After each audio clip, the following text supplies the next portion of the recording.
Oh crap, Justin Herbert just got sacked right as I started recording. Welcome back to No Huddle, everyone, and welcome to my divisional round predictions. I went a pretty good 5-1 in the wild card round, leading me to 175 and 103. But I'm not gonna lie, guys. The divisional round is one of my favorite weekends in the entire NFL. I feel like it's the perfect combination of high stakes with still a good amount of games. 4 games to cover.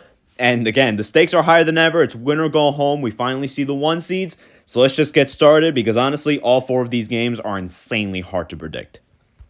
Starting with the Saturday afternoon game at 4:30 Eastern Time, we got the Buffalo Bills visiting the 1 seed Broncos. Last time we saw the Bills, they won a pretty good game against the Jacksonville Jaguars 27-24, but now we introduce ourselves to the Denver Broncos, the number 1 seed in the AFC, led by their dominant defense. They won the AFC West for the first time in like 10 years, and historically, these teams haven't really played each other that much. They didn't play each other this season, but we did see them in the wild card round a year ago, in which these two teams looked very differently, and Buffalo ended up dominating them by, I believe, a score. They won by like 20 points. But like I said before, Denver's a lot better, and Buffalo, you could argue, is a little bit worse. And again, like I said earlier again, this game is really hard to predict because I feel like Buffalo has the best player, but it feels like Denver has the better team. And thanks to these outside circumstances, I'm picking the Denver Broncos to win. As much as I don't want to Bo leave, because to be honest, I don't think Bo Nix is that great of a quarterback, the Broncos, they've been able to win very ugly many times. We look at all these games. They win a bunch of one-score games. They come back a lot. And a lot of these are with Bo Nix not playing incredible football or not playing very complete football.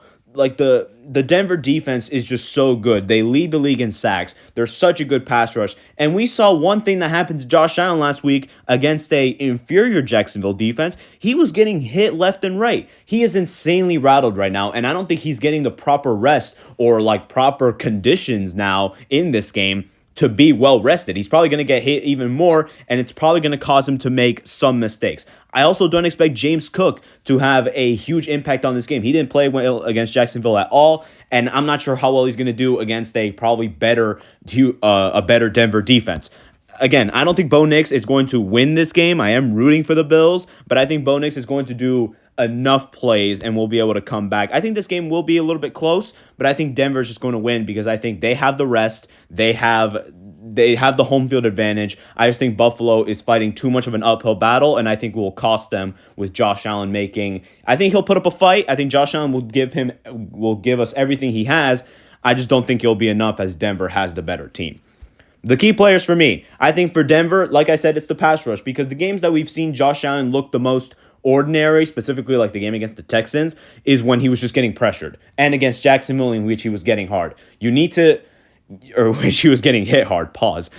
You need to hit him a lot. You need to sack him a lot because I think there you'll force him to make mistakes because he'll force himself to play hero ball. And that's, I think, like one of the worst versions of Josh Allen. If they can get home to him and also neutralize James Cook, then I think the Broncos will have an easy job of neutralizing the offense. Meanwhile, for the Bills, I think it's the secondary because as good as Bo Nix is at protecting the ball every once in a while, he'll give you 1 or 2 shots in which you can turn the ball over, and that switch of field will be big because I think Buffalo will need extra possessions. They are good at taking the ball away. We saw them do it to Trevor Lawrence twice, so I think they'll get to Bo Nix at least once. I think they'll get at least 1 turnover, and hopefully that'll be the difference in the game. I am rooting for the Bills, but unfortunately, I see the magical run stop here, and I think Denver advances to the AFC title game. Now to the Saturday night game, we got the 49ers at the Seattle Seahawks. The 49ers are coming off of a wild card win against the defending champion Philadelphia Eagles. Meanwhile, when we meet the Seattle Seahawks, they were the number 1 seed in the NFC. They went 14-3, winning the NFC West. And the most notable parts about this team is the fact that Mike Macdonald has led a terrifying defense, the emergence of Smith-Njigba as one of the best receivers, and the free agent Sam Darnold was a big revelation at the quarterback position. And also with the Seahawks in this season, the games that kind of turned them around were a Week 16 win against the Rams and a Week 18 win against said 49ers that ended up getting them the 1 seed. These guys are also fierce rivals. We saw them battle in the playoffs a couple years ago. Hopefully it's a repeat of 2013 because that game was an absolute classic, and we know that these two teams, they don't like each other. So who's going to win this game? Obviously, Seattle, I think, are the favorites. It's like they are the better team. They're healthier going into this, and San Francisco is just injured to hell. we've seen San Francisco overcome dire circumstances before, but unfortunately, I think that their battle is way too uphill, similar to Buffalo, and I have Seattle winning this game. Their defense is scary, man. Like, and I think that San Francisco's way too underpowered now. Now losing George Kittle, I just don't think they'll be able to overmatch Seattle's offense. But looking at that side of the ball first, we know this has like been the narrative throughout the entire season for Sam Darnold. The way that you expose him, quote unquote, is to get pressure. We saw that last year in the last two games with Minnesota, in which he fell under pressure and he completely collapsed. Unfortunately, the 49ers are not very good at getting pressure. Like, obviously, with Nick Bosa, they were able to get home, but that was back in week one. They can't really generate any pressure because they don't have that many pass rushers. And even looking at their win against the Eagles, they didn't neutralize Jalen Hurts because they were pressuring him a lot. They only sacked him once. They won because Philly's offense is inept, and they were able to do enough on their offensive side of the ball. I just don't think that Seattle's going to have that much discomfort moving the ball. I trust Kenneth Walker and Zach Charbonnet to do enough in the running game to help alleviate the pressure. And also, Smith-Njigba has showed up in a lot of these big games, and I think he'll be a big safety blanket for Darnold. He'll be able to feed him a lot. I think he has better connection with him than he did with Justin Jefferson last year, so I think they'll be able to connect more in the playoff game. And then looking at the other side of the ball, that game in Week 18 resonates with me a lot. It was 13-3. The 49ers only scored 3 points on the offensive side. Like, they just didn't do anything. Purdy looked rattled. CMC was completely neutralized. And while I think they can generate some points because, like, their wide receiver room is mostly by committee, I think Kendrick Bourne and Demarcus Robinson will play decent football. They'll be able to step up. I just think that this Seattle defense is just way too overpowering for them. And I don't think they'll be able to produce enough points. And I don't think they'll be able to make Seattle uncomfortable enough to put up not a lot of points. I think this could be a very low scoring game because I think both of these teams have some weaknesses that the other coach can exploit a lot. But overall, I see that Seattle being the more healthy team, having the home field advantage, I think they'll pay off. Their rest will pay off a lot, and I think they'll come away with a home win to move on to the NFC title game.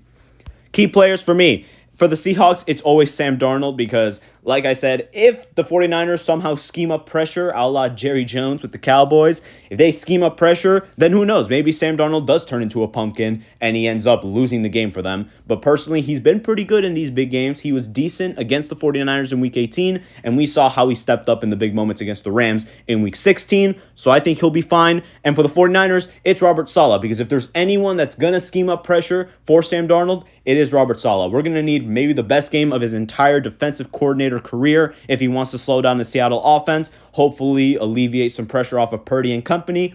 But personally for me, I don't see it happening, and I think Seattle gets the divisional win.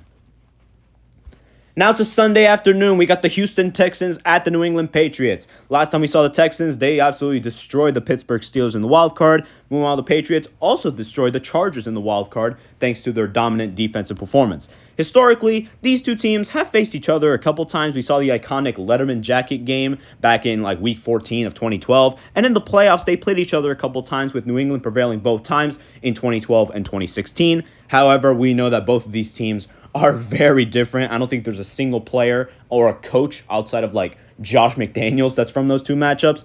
So it's a completely different environment. Who's going to win this game? The Texans have obviously their great defense. Meanwhile, the Patriots, they're probably the best team in the AFC right now, or one of the better teams in the AFC because they have the best player on the field a lot of times in Drake May. Unfortunately, I don't think he'll be able to overcome this challenge, and I have the Houston Texans winning this game. Their defense is just really scary, man. Like, we've seen Houston, they've prevailed against many quarterbacks in which they made them look ordinary. We saw them do it to Josh Allen, Patrick Mahomes, Trevor Lawrence, Justin Herbert. All of these guys, with the exception of Trevor Lawrence, in which they still beat him, they made all these quarterbacks look terrible. And this is the biggest test of Drake May, who I believe is in that tier of great quarterbacks. I just don't see he'll be able to overcome it because he doesn't really have the weapons to do it. As good as Keyshawn Boutte and Stephon Diggs can be, they are not Derek Stingley Jr. or Kamari Lassiter, who in my opinion will have no problem of taking care of them. So in my opinion, Drake May is going to be up against it. He's going to have to throw a bunch of tight window throws in which we saw he was getting a little bit rattled against the Chargers, so it feels like the Texans, I think, can make him extremely uncomfortable and try and take the ball away a couple of times. As far as the Houston offense goes, CJ Stroud is a big problem because we've seen him not play well. He did not play well against the Steelers, yet they were able to win in spite of him. But also, in the performances that I mentioned, in which they beat the Bills, the Chiefs, and the Chargers, they didn't win because of exceptional quarterback play. Whether it was C.J. Stroud or Davis Mills, all two of those quarterbacks, they won playing average football. So we see that as long as C.J. Stroud doesn't completely sell, I think the Texans will be fine because all they need to do is not let their offense get in the way. I think DeMeco Ryans will cook up a really good game plan. I think he has. I think he knows a lot about Drake May. I think Drake May actually played them in his first year as a starter. I just think that he knows him a little bit well. I just think he'll get the better of him. And also, one thing that is key that people kind of forget, that as good as Will Campbell has been, he had a hard time playing against Odafe Owe. Odafe Owe had 3 sacks in the Chargers game, and I feel like as good as Odafe Owe is, he's not Danielle Hunter or Will Anderson. So I don't know. It feels like Drake May, this is going to be his biggest test yet. We'll see if he can overcome the challenge. If he can beat the Texans and play well, then I feel like we can have a conversation that he's like the best quarterback in the NFL. But for me, this battle is just way too big for him to overcome, and I think Houston will advance to their first AFC Championship game in their entire history. Key players for me, I think it's Woody Marks for the Houston Texans because the only way to prevent C.J. Stroud from controlling the tempo of the game on the offensive side is to actually run well. He played really well against the Pittsburgh Steelers. If he can establish some sort of running game, make it so C.J. Stroud doesn't have to play hero ball and have a billion fumbles, then that will be very key. Meanwhile, for the Patriots, I think it's Travion Henderson and Ramondre Stevenson. They played really well against the Chargers. Ramondre Stevenson had a huge catch that ended up turning the momentum of the game in New England's favor. And also, with all this pressure that's going to go, they're going to need to block well, and they're also going to need to run well to alleviate that pressure. If they play well as a tandem and also not turn the ball over, mostly Ramondre not turning the ball over, maybe the Patriots will have a chance. But for me, the defense, it's just way too historically great, and I think Houston will win this AFC divisional round. And now to end the week, we got Sunday Night Football with the Rams visiting the Chicago Bears. The Rams are coming off of a scary win against the Panthers in the wild card. Meanwhile, the Bears are also coming off of a scary win in the wild card against the Green Bay Packers, in which they came back from 18 points. None of these two teams have very historical relations. They haven't played in a while. I can just remember one game from 2018. But who's going to win? Both of these teams, honestly, they're some of my favorite teams in the NFL. They're just very fun to watch, whether it's the BS of the Bears or just the offensive greatness of the Rams. This one's really hard, but honestly, thanks to the outside circumstances, I'm taking the Chicago Bears to win this. The Rams are a really good team. They have the experience on their side, but with how the Bears play, honestly, they also have a lot of experience on their side. They've been behind a billion times, and they've won a bunch of games in which they had no right to. Also, I think that the home field advantage is really, really prevalent in this one. It's probably the biggest home field advantage of any team in this divisional round. We're playing in Chicago, a very, very cold city. As good as the Rams are, they are 5-4 on the road, with 3 of those losses coming in outdoor stadiums. That was, I'm pretty sure, against Phil. The only road win that was indoors, I believe, was against the Falcons. The rest of their losses on the road came in outdoor stadiums, and I don't think they're very acclimated for the cold. Stafford is not very acclimated to the cold, and I don't know. The Bears are the best team in taking the ball away. They have a great secondary. They didn't force a turnover against the Packers, but that's because Love has been playing great. Stafford has been giving the ball away a little bit more than he was in the beginning of the season. He had an interception against the Panthers. I feel like he'll give the Bears secondary one chance or two chances in which he feeds Puka Nacua one too many times, and maybe they can pick him off. And if they can take that advantage of that, then I think the Bears will be set. And also one thing, the Rams had a hard time of getting to Bryce Young, who was a decent sack evader. He was scrambling on around. He ran for a touchdown. Now they're going to play the best sack evader arguably in the NFL in Caleb Williams, who makes acrobatic throws outside the pocket. He is very good at getting away from pressure. So if the Rams can't contain him, then he'll be able to do whatever he wants. And I expect this game to be a shootout. This could be like one of these games, 38-42 or 38-37. I expect this to be absolute cinema because both of these coaches are absolutely insane at cooking up game plans. But for me, when it comes to getting into a close game, the Rams have lost a couple of these close games in the past. Meanwhile, the Bears have won them all. I think Iceman will show up being at home, and I think the Bears will take the momentum that they had from the wild card and win the final game of the divisional round. Key players for me, I think it's a battle between these two insane men that we call coaches, Sean McVay versus Ben Johnson.